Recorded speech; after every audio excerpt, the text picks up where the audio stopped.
Ok, le record du son est lancé, la caméra est lancée aussi, donc logiquement,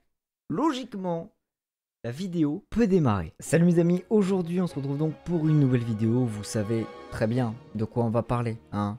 On parle de quoi sur cette chaîne? On parle de manga. On parle de manga sur cette chaîne. Bref, comme d'habitude, je vais vous parler d'absolument tous les mangas que j'ai pu lire durant le mois dernier, ainsi que 2-3 petits mangas qui sont arrivés début de ce mois-ci, puisque je viens de les acheter, que je les ai lus expressément parce que j'avais trop envie de les lire, et que du coup je vais pouvoir vous en parler durant cette vidéo. Je vais donc vous parler de tout ça, tout ce que j'ai pu lire quand j'étais dans mon lit, sur mon siège, aux toilettes ou même dans mon hamac. Non, parce que je n'ai pas de hamac, donc je vais pas vous parler des mangas que j'ai pu lire dans mon hamac, puisque je n'en ai pas finalement. Et comme d'habitude, je vais classer les mangas par maison d'édition, donc si une maison d'édition vous intéresse plus qu'une autre, eh bien vous pourrez aller en description, et en description, eh bien vous aurez quoi? Eh bien vous aurez un timecode. Et avec ce timecode, vous pouvez faire quoi? Eh bien vous pouvez trouver la maison d'édition qui vous intéresse et aller directement au moment clé de la vidéo. C'est la magie d'internet, ça fait plaisir. Ah oui, et vous savez ce que vous pouvez retrouver aussi en description? Ah non, mais parce qu'il y a plein de trucs dans la description. Et honnêtement, il y a des trucs sympas. Et il y a notamment le lien de ma chaîne Twitch. Et oui, mes amis, oui! On fait beaucoup de choses. On fait des trucs en rapport avec des mangas, mais pas tout le temps. Parfois, on joue à des jeux. Et parfois, on fait des blabla discussions. On parle de tout et de rien. Notamment de rien. Mais parfois, on parle de tout. Ça dépend des moments, ça dépend de mon humeur. Donc n'hésitez pas à me rejoindre, c'est Charlie Stream, ça va s'afficher ici. Simple, efficace, ça s'affiche là, sauf si j'ai la flemme, au montage, ce qui est fort probable. Voilà. Ah oui, vous pouvez aussi rejoindre le Discord. Normalement, les gens sont plutôt gentils. Agréables, tout ça quoi.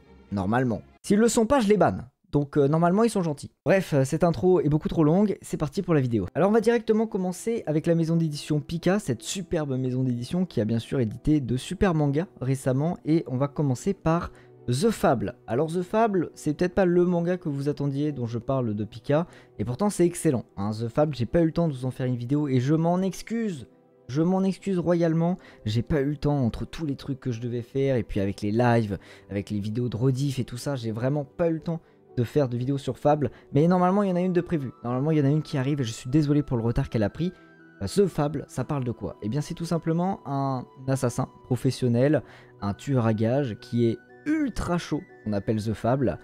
Et bien ce mec, eh bien il va devoir prendre sa retraite, entre guillemets, pendant 1 an. Il va devoir se cacher et arrêter de faire son métier de professionnel, son métier de tueur à gages, pour tout simplement se dissimuler un petit peu parmi la foule, redevenir normal, finalement, un homme civilisé. Sauf qu'en fait, lui, il sait pas ce que c'est que d'être une personne, entre guillemets, normale. Lui, il a toujours tué, hein. Ah, ça peut paraître chelou dit comme ça, mais tu vois, lui, c'est son kiff en fait. C'est ce qu'il aime faire, c'est ce qu'il a toujours fait. Donc en fait, il sait pas ce que c'est que d'être normal. Alors dit comme ça peut faire un petit peu penser au manga qui était sorti chez Kana, qui s'appelle La Voix du Tablier, où c'était un yakuza qui devenait homme de foyer, homme de maison. C'est un petit peu dans le même délire, mais pas vraiment. C'est-à-dire que oui, c'est humoristique, oui, c'est un tueur à gages qui se retrouve à ne plus faire son métier de tueur à gages. C'est donc un mec badass qui se retrouve maintenant à faire des choses lambda de la vie quotidienne. C'est donc un truc qu'on pourrait rapprocher à La Voix du Tablier, mais sinon, ça n'a rien à voir. Ah, ça n'a absolument rien à voir. Vous allez donc suivre ce héros un petit peu particulier qui va être mis en sécurité dans une maison protégée par un clan de Yakuza, un clan qu'il a aidé il y a très longtemps. Sauf que les Yakuza se méfient un petit peu de lui, donc ils vont peut-être lui faire 2-3 coups bas. Il va donc pas vivre une vie tout à fait normale, mais il va essayer. Il va essayer de vivre une vie normale et c'est ça qui est très drôle, c'est que du coup ça va créer plein de décalages entre ce qu'il veut vraiment faire en tant qu'assassin et ce qu'il doit faire pour rester normal, entre guillemets. Et c'est très drôle, c'est très cool, je vous le recommande. The Fable, je sais pas quand sort le tome 2, mais il devrait bientôt arriver. En tout cas le tome 1 est génial et en plus de ça il est quand même assez gros, donc il y a de quoi lire, ça fait plaisir. Et pour les dessins, eh bien écoutez, je trouve que les dessins sont plutôt sympathiques.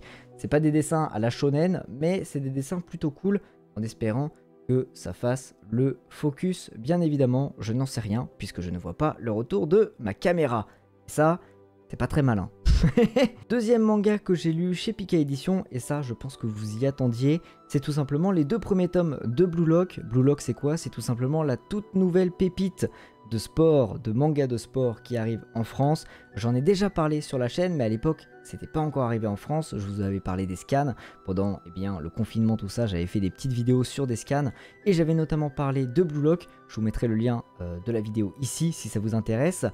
Mais je vous referai sûrement une vidéo sur Blue Lock parce que j'ai envie de vous en reparler, parce que c'est trop bien, parce que j'adore les mangas de sport et que c'est vraiment un truc qui me hype et que je pense que Blue Lock le mérite bien évidemment. D'ailleurs, au passage, je remercie Pika parce qu'ils me les ont envoyés en avance, très très cool de leur part, avec un petit maillot.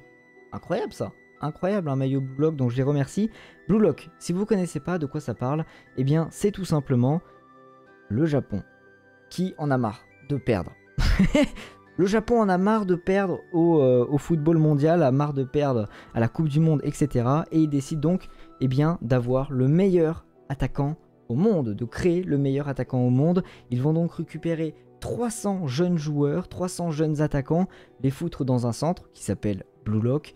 Et dans ce centre, il n'en restera qu'un seul. Et ce sera donc le meilleur attaquant au monde, en tout cas le meilleur attaquant du Japon. C'est donc un mélange entre un manga de sport et un Battle Royale. C'est vraiment pour ça que le manga est excellent, parce que ça va tout simplement apporter une nouvelle facette au genre, un nouvel ingrédient, un nouveau petit truc, et la nouveauté, eh bien on kiffe. Et en plus d'avoir une histoire originale et atypique, eh bien ce manga a de très très beaux dessins, en tout cas moi je trouve, et ce qui m'avait marqué à la première lecture, la première fois que j'avais lu les scans de Blue Lock, ce qui m'avait marqué, c'était l'intensité des regards, l'intensité que pouvait mettre le dessinateur dans ses dessins pour les expressions des personnages. Je vais essayer de vous retrouver un dessin où il y a vraiment une expression de malade. Ne vous inquiétez pas, ça va pas trop vous spoil parce que c'est vraiment au tout début du manga. Mais attendez, je vais vous retrouver cette page parce qu'elle est juste insane. C'est tout simplement cette page. Regardez-moi ce dessin. Voilà. C'est quoi ce regard là? Il fait limite flipper.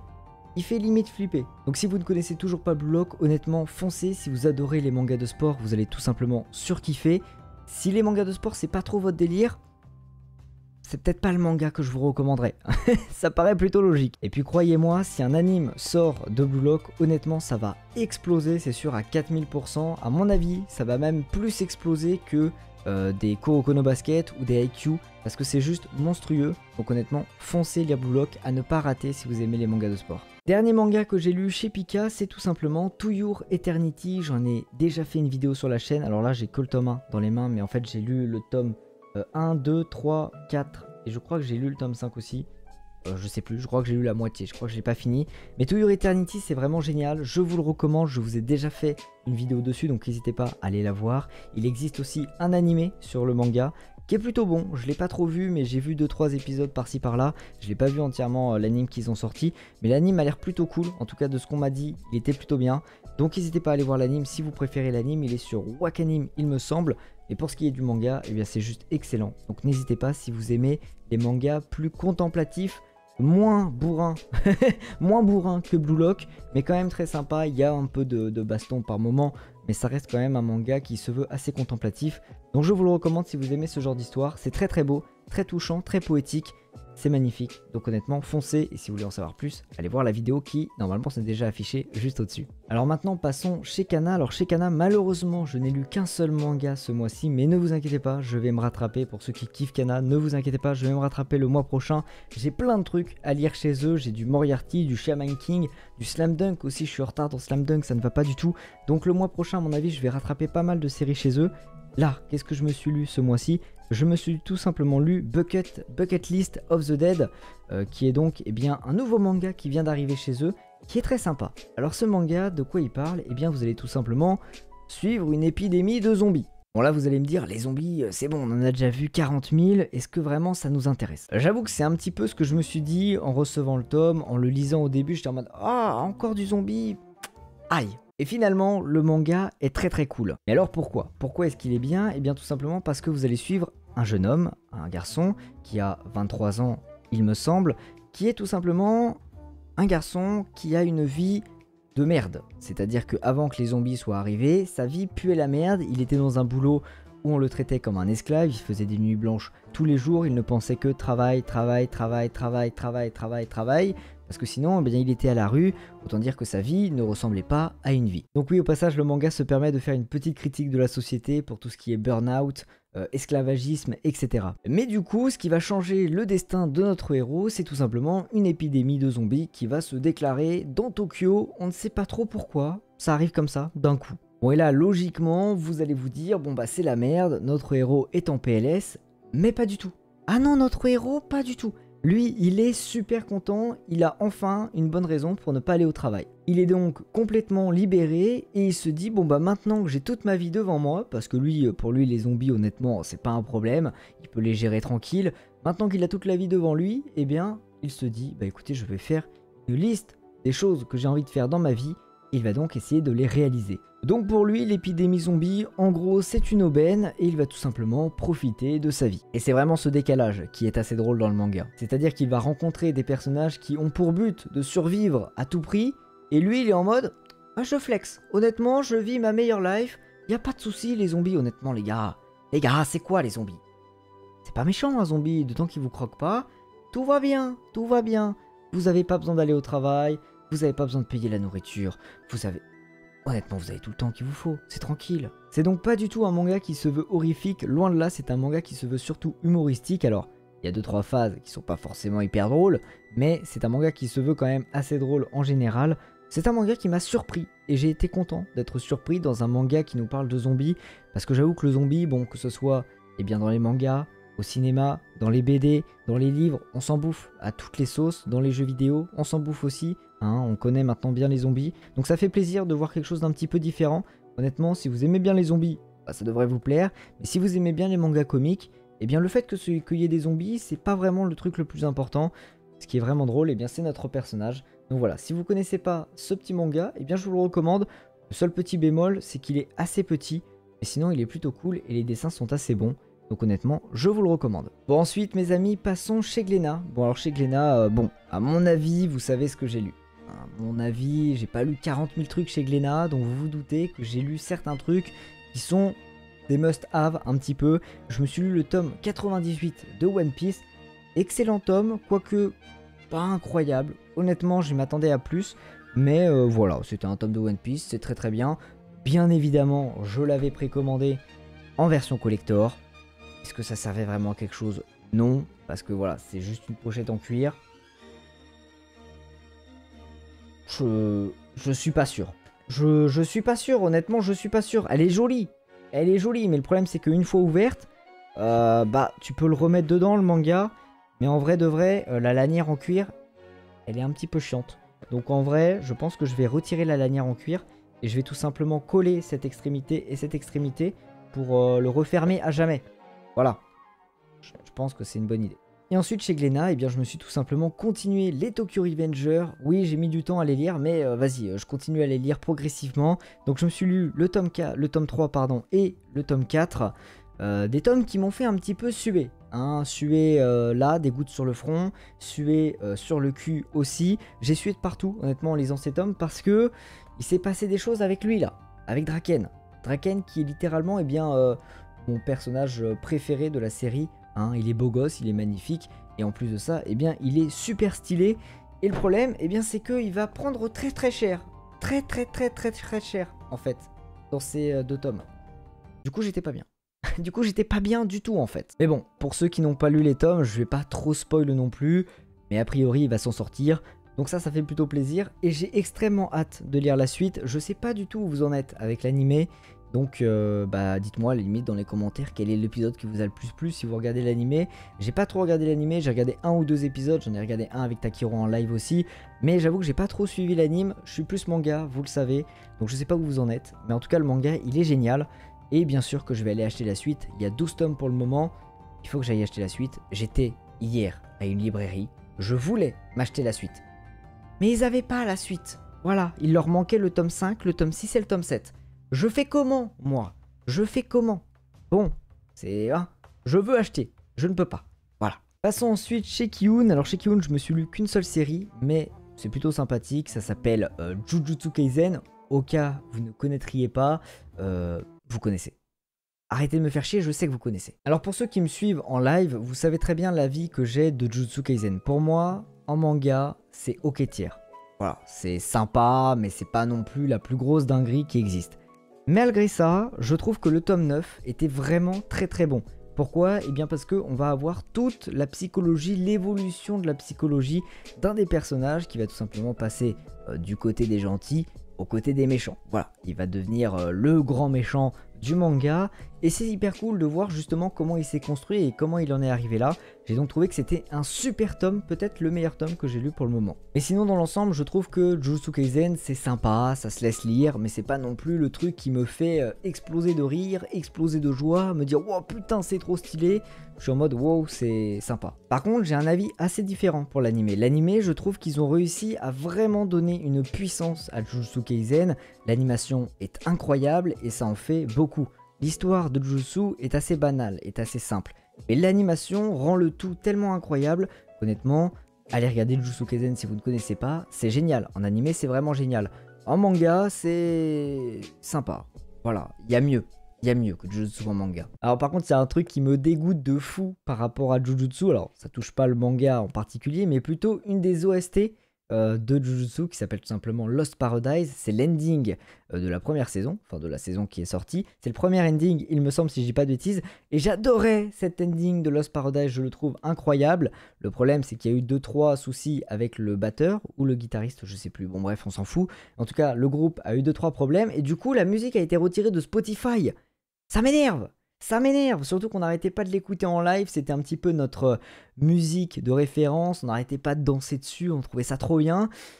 Et bah c'est fini, il n'y a plus. Envie de mourir en fait, envie de mourir. Bref, Jujutsu Kaisen c'est oui en anime, c'est moyen en manga, mais c'est toujours sympathique.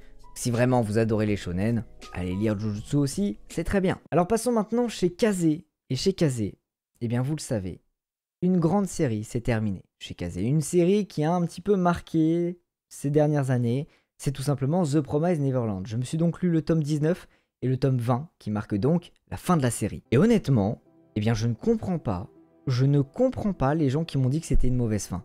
C'est une très bonne fin. C'est même une fin qui m'a donné des petits frissons à un certain moment dans le tome 20. J'ai trouvé que c'était une fin parfaite pour conclure The Promised Neverland. Alors oui, il y a eu des petits coups de mou vers le tome 16, 17, je crois, ou 18, je sais plus exactement. Il y a eu des moments où c'était un petit peu long, où ça se traînait. Mais honnêtement, le final, il est très bien. Le final de The Promised Neverland, je vois pas comment il pouvait être autrement. Je le trouve parfait. Je le trouve parfait. Alors je ne comprends pas les gens qui attendaient autre chose. Genre, qu'est-ce que vous attendiez? Vous attendiez du sang? Vous attendiez que tout le monde meure? Je sais pas en fait. Je sais pas ce que vous attendiez. Ouais, vous l'avez compris, moi j'ai beaucoup aimé cette fin de The Promised Neverland. J'ai trouvé que c'était une très bonne fin, que ça concluait parfaitement le manga.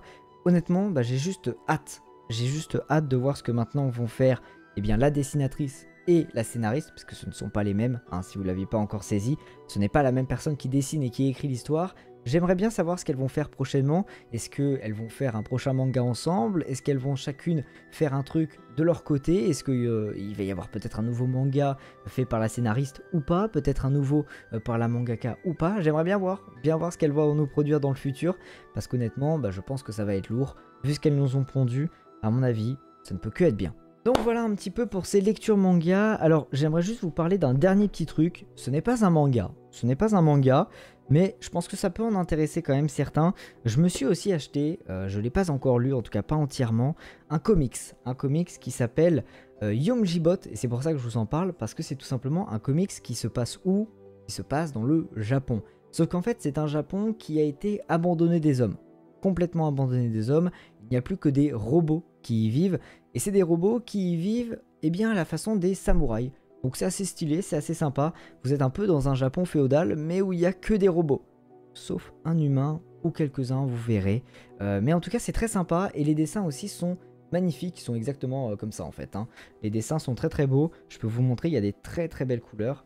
Regardez ça. Donc moi, j'ai vu ce comics. J'ai fait waouh, c'est stylé. En plus, ça parle du Japon.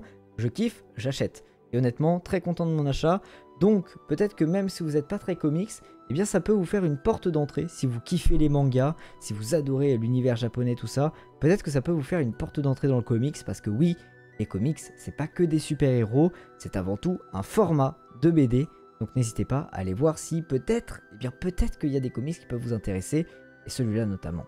À voir. Bref mes amis, c'est la fin de la vidéo, j'espère qu'elle vous aura plu. C'était une vidéo chill, tranquille, comme d'habitude. Un petit récap de mes lectures. N'hésitez pas, surtout n'hésitez pas dans les commentaires à me dire ce que vous avez pensé par exemple de la fin de The Promised Neverland, à me dire ce que vous kiffez dans Jujutsu, parce qu'on a sûrement des avis très différents là-dessus, à me dire ce que vous avez pensé du dernier tome de One Piece, si vous l'avez pris en collector ou non, vous pouvez me dire ce que vous voulez. Donc franchement n'hésitez pas, de toute façon je lis absolument tous les commentaires. Voilà, et si vous avez envie de raconter votre vie, eh bien faites-le. Si vous voulez me dire que vous aimez les gâteaux secs, que vous allez ramasser demain des fraises des bois, eh bien n'hésitez pas, vous pouvez me le dire, il n'y a pas de souci. Vous pouvez me dire que vous préférez les fraises tagada au chamallow. Vous pouvez le dire. Après, est-ce que c'est vraiment utile? Je ne sais pas, mais vous pouvez le dire. Voilà, vous pouvez faire ce que vous voulez, du temps que c'est dans le respect et la bonne humeur, bien sûr. Et moi, je vous retrouve, eh bien, dans pas longtemps, pour une nouvelle vidéo ou en live. N'hésitez pas à me rejoindre sur Twitch. Des bisous. Tchuss!